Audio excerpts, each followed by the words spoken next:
जय शिव शंकर। आप सभी को माघ मास के शुक्ल पक्ष के प्रदोष व्रत की ढेरों शुभकामनाएं। आज सोम प्रदोष व्रत है। माघ मास के शुक्ल पक्ष का सोम प्रदोष व्रत जो कि 10 फरवरी को रखा जा रहा है। इसमें आज हम सुनेंगे सोम प्रदोष व्रत कथा। यह कथा जो व्रत कर रहे हैं उन्हें तो अवश्य ही सुननी चाहिए, परंतु जो व्रत नहीं कर रहे हैं उन्हें भी इसका श्रवण करना चाहिए। जो कोई इस कथा को सुनता है, भगवान शंकर की कृपा से उसके सभी दुख दूर होते हैं, उसके जीवन में खुशियों का आगमन होता है और कष्टों का निवारण होता है। इसीलिए आज के दिन इस कथा को सुनने का बहुत अधिक फल बताया गया है। कथा आरंभ करें उससे पहले आपने पूजन कर लिया होगा और व्रत का संकल्प भी कर लिया होगा। यदि नहीं किया है तो संकल्प अवश्य करें। संकल्प करने के लिए अपने सीधे हाथ में जल लीजिए। दक्षिणा के रूप में 1 रुपए का सिक्का कम से कम रखिए और 3 बार बोलिए ओम श्री विष्णु, ओम श्री विष्णु, ओम श्री विष्णु। अपना नाम, अपना गोत्र, जिस स्थान पर बैठकर आप संकल्प कर रहे हैं ना, वहाँ का मकान नंबर, क्षेत्र का नाम, शहर का नाम, माघ मासे शुक्ल पक्षे त्रयोदश्यायाम पुण्यतिथियो प्रदोष व्रत पूजनम संकल्पम संकरिष्ये। बोलिए सौ श्री विष्णु शरणौ शरणम प्रपद्ये और वह संकल्प भगवान शंकर के चरणों में अर्पित कर दीजिए। इसके बाद आपको पूजन करना चाहिए। विस्तृत पूजा विधि हमने आपको विस्तृत वीडियो में बताई है, उसको अवश्य देख लीजिएगा। उसमें ये भी बताया है कि यदि आप कार्यालय जाते हैं, ऑफिस जाते हैं या किसी अन्य कारण से बहुत व्यस्त हैं और मंदिर ना जा सकें, अभिषेक ना करा सके भगवान शंकर का, तो आप किस प्रकार से घर पर ही पूजन करके और अपने व्रत को पूर्ण कर सकते हैं। ये जो प्रदोष का व्रत है ये त्रयोदशी तिथि को रखा जाता है और जब ये सोमवार को पड़ता है तो इसका फल बहुत अधिक बढ़ जाता है। संक्षिप्त में बताएं तो पूजा विधि के लिए भगवान की पंचोपचार से पूजन कीजिए, भगवान को तिलक कीजिए, अक्षत लगाइए, फूलों की माला पहनाइए, पुष्प अर्पित कीजिए, धूप दिखाइए, दीप दिखाइए, नैवेद्य अर्पित कीजिए, भांग धतूरा और बिल्व पत्र आदि अर्पित कीजिए। तदोपरांत भगवान की कथा श्रवण करेंगे। कथा श्रवण करके आरती करेंगे और आरती करने के बाद पुष्पांजलि अवश्य करेंगे। ये संपूर्ण विधियां हमने विस्तृत वीडियो में आपको बताई हैं। उसका लिंक यहाँ डिस्क्रिप्शन बॉक्स में भी आपके लिए लगा दिया जाएगा, आप उसको अवश्य देख लीजिएगा। आइए अब हम कथा आरंभ करते हैं। आपसे निवेदन है कि अपने व्रत की सफलता के लिए और भगवान शंकर का आशीर्वाद प्राप्त करने के लिए कमेंट बॉक्स में अवश्य लिखें ओम नमः शिवाय या जय शिव शंकर। जब भी भगवान का यह मंत्र या नाम लिखा जाता है तो उससे एक सकारात्मक ऊर्जा उत्पन्न होती है और वह सकारात्मक ऊर्जा आपके जीवन में सकारात्मक परिवर्तन लाती है। इसीलिए आपको यह मंत्र अवश्य ही लिखना चाहिए। कथा आरंभ करते हैं तो पौराणिक कथा के अनुसार एक नगर में एक ब्राह्मणी रहती थी। उसके पति का काफी समय पहले स्वर्गवास हो चुका था। उसका अब कोई आश्रयदाता नहीं था, अर्थात उसको रखने वाला या उसको आश्रय देने वाला इस पृथ्वी पर अब कोई नहीं बचा था। इसीलिए प्रातः होते ही वह अपने पुत्र के साथ भीख मांगने निकल पड़ती थी।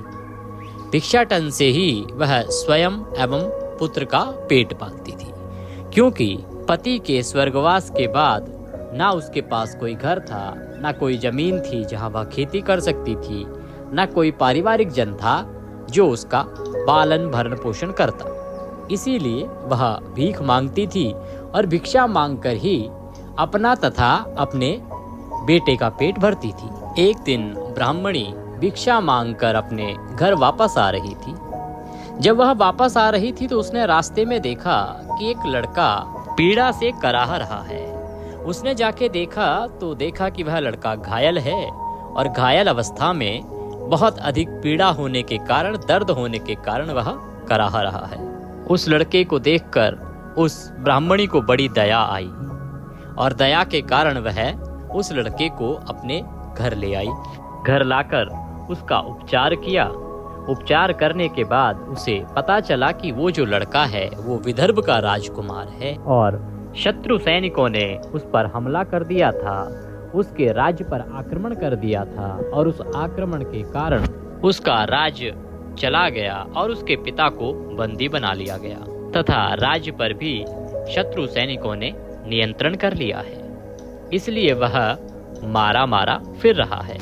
ब्राह्मणी ने कहा कि जब तक तुम्हारा मन करे मैं तुम्हारी माँ सी हूँ, तुम मेरे यहाँ रहो। जैसे मैं अपने पुत्र का पेट भरती हूँ वैसे ही तुम्हारा भी भरूंगी। तो इस प्रकार से वो राजकुमार ब्राह्मण पुत्र के साथ ब्राह्मणी के घर में ही रहने लगा। एक दिन वह विचरण करता करता घने जंगल में चला गया। वहाँ कुछ गंधर्व कन्याएं आई हुई थी। उनमें से एक गंधर्व कन्या ने राजकुमार को देखा। वह राजकुमार बहुत ही सुंदर, सुशील और आकर्षक भाव भंगिमाओं का धनी था। उसे देखकर वह गंधर्व कन्या उस राजकुमार पर मोहित हो गई। अगले दिन अंशुमति अपने माता पिता को राजकुमार से मिलाने के लिए लाई। उन्हें भी राजकुमार अपनी कन्या के लिए अच्छा लगा। इस प्रकार कुछ ही दिन बीते थे कि कुछ दिनों के बाद अंशुमति के माता पिता को भगवान शंकर ने स्वप्न में दर्शन दिया और उनको आदेश दिया कि राजकुमार और अंशुमति का विवाह कर दिया जाए। भगवान शंकर की आज्ञा समझकर उन्होंने वैसा ही किया। अंशुमति के माता पिता ने भगवान शंकर की आज्ञा समझकर अपने सैनिकों को राजकुमार के पास अपना संदेशा देने के लिए भेजा। राजकुमार सैनिकों द्वारा संदेशा पाकर बहुत प्रसन्न हुआ और उसने कहा कि इसके लिए राजकुमारी के माता पिता को उनकी माँ ब्राह्मणी जिसके पास वो रहते हैं उनसे आके बात करनी होगी। भगवत कृपा से अंशुमति के माता पिता दोनों ब्राह्मणी के घर पधारे और उन्होंने राजकुमार का हाथ अपनी कन्या के लिए मांगा। ब्राह्मणी कुछ पल के लिए सोचने लगी, क्योंकि वह जानती थी कि वह एक राजकुमार है, उसका पुत्र नहीं है।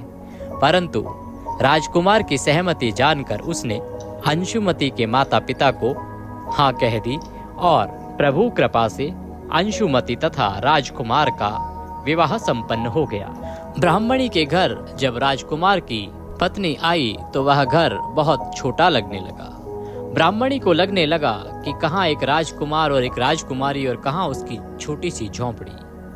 वह ब्राह्मणी भगवान शंकर का प्रदोष व्रत किया करती थी। उस दिन सोम प्रदोष व्रत था। उसने संकल्प के समय भगवान शंकर से प्रार्थना की कि प्रभु, अगर मैंने आज तक आपके सच्चे दिल से प्रदोष व्रत किए हैं तो शीघ्र ही इस बालक को इसका राज्य मिल जाए। भगवान शंकर के आशीर्वाद से कुछ इस प्रकार से चमत्कार हुआ कि उस प्रदोष व्रत के प्रभाव से गंधर्वराज जो अंशुमति के पिता थे, उन्होंने राजकुमार को अपनी सेना द्वारा सहायता देने का आश्वासन दिया और उनकी सेना के साथ मिलकर राजकुमार ने विदर्भ पर आक्रमण कर दिया तथा अपने शत्रुओं को युद्ध में परास्त करके खदेड़ दिया। इस प्रकार युद्ध में विजयी होने पर उन्होंने अपना राज्य पुनः प्राप्त कर लिया और अपने पिता को भी कारागृह से मुक्त करा लिया तथा आनंद पूर्वक रहने लगे। राजकुमार उस बूढ़ी ब्राह्मणी के घर गया और कहा कि माँ, तेरे व्रत के प्रभाव से ही मुझे यह राज्य पुनः प्राप्त हुआ है, इसीलिए तू भी मेरे साथ मेरे महल में मेरी माँ के स्थान पर रहेगी।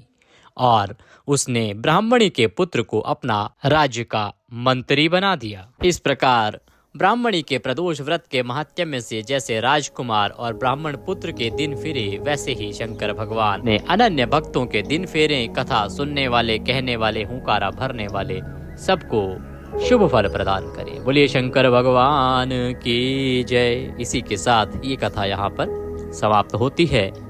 अब आपको भगवान शंकर की आरती करनी है। एक आवश्यक जानकारी आप दे देते हैं कि जो प्रदोष व्रत कर रहे हैं उन्हें सायंकाल को प्रदोष काल के समय अवश्य ही पुनः पूजा करनी चाहिए। भगवान शंकर का अभिषेक करना चाहिए। अभिषेक के लिए पहले शुद्ध जल से और फिर पंचामृत से अभिषेक कराना चाहिए। उसके बाद भगवान की भस्म आरती करनी चाहिए, भगवान का श्रृंगार करना चाहिए, नैवेद्य आदि अर्पित करना चाहिए, ताम मूल आदि अर्पित करना चाहिए और उसके बाद भगवान की आरती करनी चाहिए। ये सभी कार्य आपको प्रदोष काल के समय करना चाहिए। प्रदोष काल का समय क्या होता है, ये भिन्न भिन्न शहरों में भिन्न भिन्न टाइम पर होता है, क्योंकि इसका निर्धारण सूर्यास्त के अनुसार होता है। सूर्यास्त के पहले 45 मिनट 45 मिनट्स बिफोर सनसेट और 45 मिनट बाद में, सूर्यास्त होने के 45 मिनट बाद में, ये जो समय है ये प्रदोष काल का समय कहलाता है। अब बात करते हैं कि 27 जनवरी को प्रदोष काल का समय क्या रहेगा और कब करनी है आपको प्रदोष काल की पूजा। 27 जनवरी को प्रदोष काल का समय रहेगा शाम को 5:56 से और रात को 8:34 तक। इस समय में आप प्रदोष व्रत की पूजा कीजिएगा, कथा कीजिएगा, आरती कीजिएगा। भगवान शंकर अवश्य ही प्रसन्न होंगे। अपने व्रत की सफलता के लिए और अपने मनवांछित फल प्राप्त करने के लिए कमेंट बॉक्स में अवश्य लिखें ओम नमः शिवाय या जय शिव शंकर। वीडियो थोड़ा सा भी अच्छा लगा हो तो कृपया एक बार लाइक अवश्य कीजिएगा। आपका एक लाइक हमारे लिए बहुत महत्वपूर्ण होता है। भगवान सब पर कृपा करें। जय शिव शंकर।